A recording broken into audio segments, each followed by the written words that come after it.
and as the county chairman, and it is good to be in Mason City.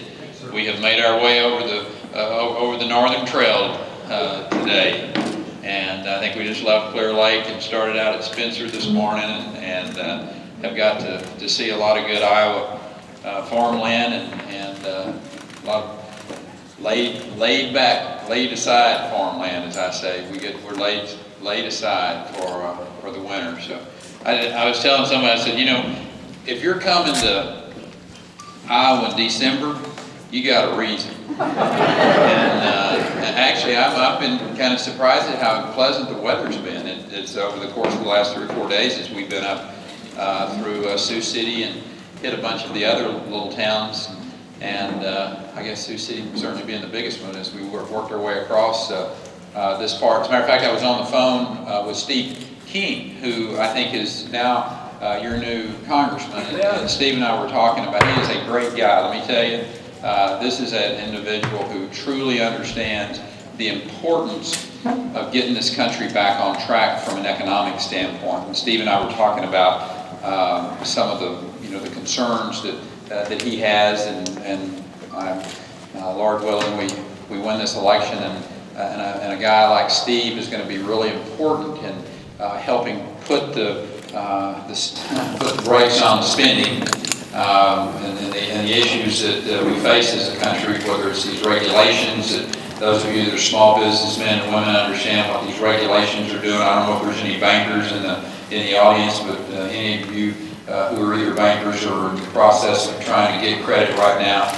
you understand just the terrible situation that we find ourselves in dealing with Washington, and a Washington that's out of touch with the rest of America. I mean, sometimes I think they're living in a time warp. That here's reality, and then there's Washington D.C. And I say that it's one of the reasons, as I've talked about the overhauling Washington D.C. And people, when they first hear it, they go, well, we're not sure you can do what you're talking about doing. That just is so out of the realm of reality. And it's making Congress a part-time Congress. I want you to think about this for just a second. I have the great privilege for the last 11 years to serve as the governor of the second most populous state. If we were a standalone entity, we would be the 13th largest economy in the world. And our legislature meets every other year for only 140 days. They come in, we got a balanced budget amendment to our Constitution, and the legislators are part-time. They make $600 a month. And they got real jobs back home. And they go live with their constituents, and they go into Austin, Texas, they get their work done, they balance their budget, and they go home and live under the laws that they pass. Now you think about that.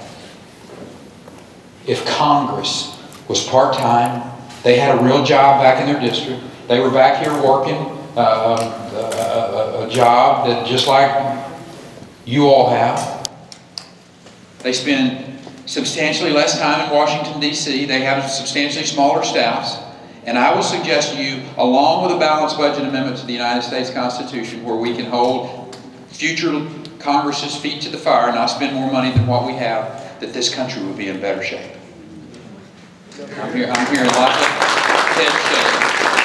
So the idea, and so really this election is going to be about who is it that's going to be most prepared, who has the discipline, the vision, and who has the experience of that type of executive governing experience to go to Washington, D.C. and not be absorbed by that environment.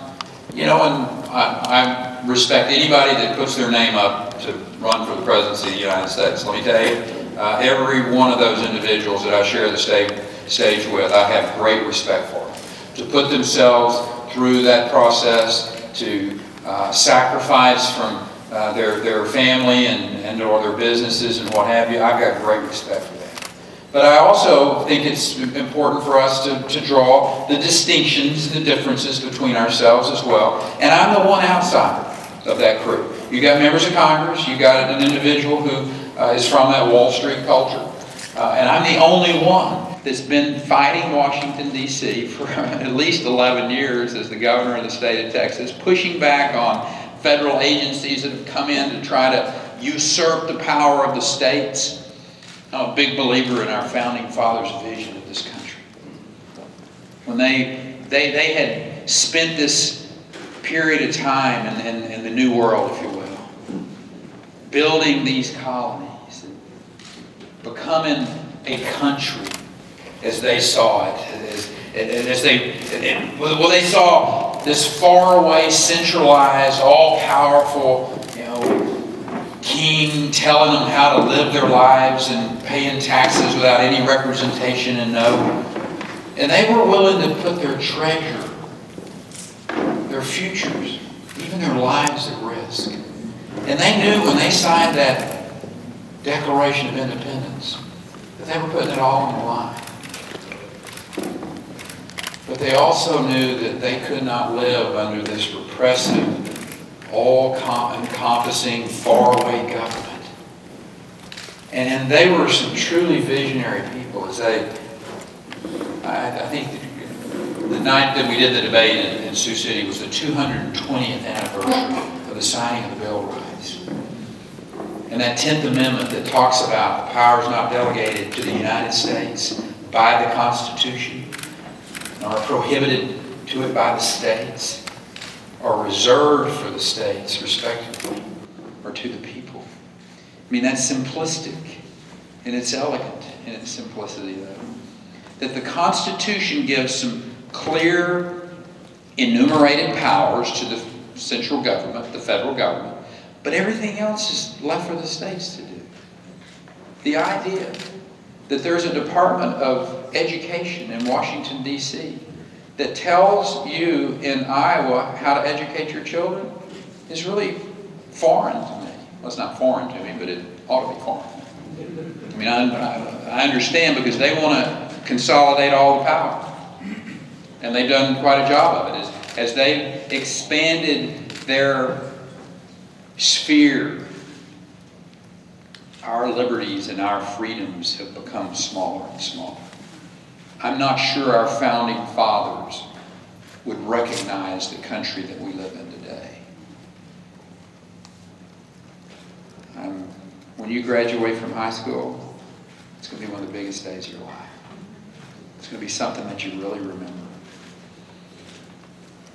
As you walk upon that stage, as you're planning that ceremony with your classmates, the idea that some legislator in a robe, as I refer to activist judges, is going to tell you how and when or why you can pray is very, very disturbing to me.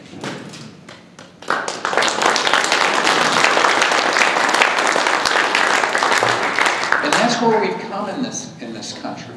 Is that we've allowed these politically correct activist judges in too many cases to be telling us how we're going to live our lives. We've allowed for a Congress to take free rein in passing these pieces of legislation that our founding fathers never meant for Washington, D.C. to be imposing upon us. And I think it's time for us to take our country back. And I think it's going to take an outsider to walk into Washington, D.C. and to clearly state to them that if you send one earmark on a piece of legislation, I'll pull out that high-priced veto pen and veto it. That's the type of outsider courage and discipline that Congress is going to hear from me. I'll work with them every day to try to find the solutions to the issues that face this country. But when it comes to compromising my principles about budgetary issues, I'm not going to do that because his future is too important. And that's what this election is really about. It's about America dealing with $15 trillion worth of debt.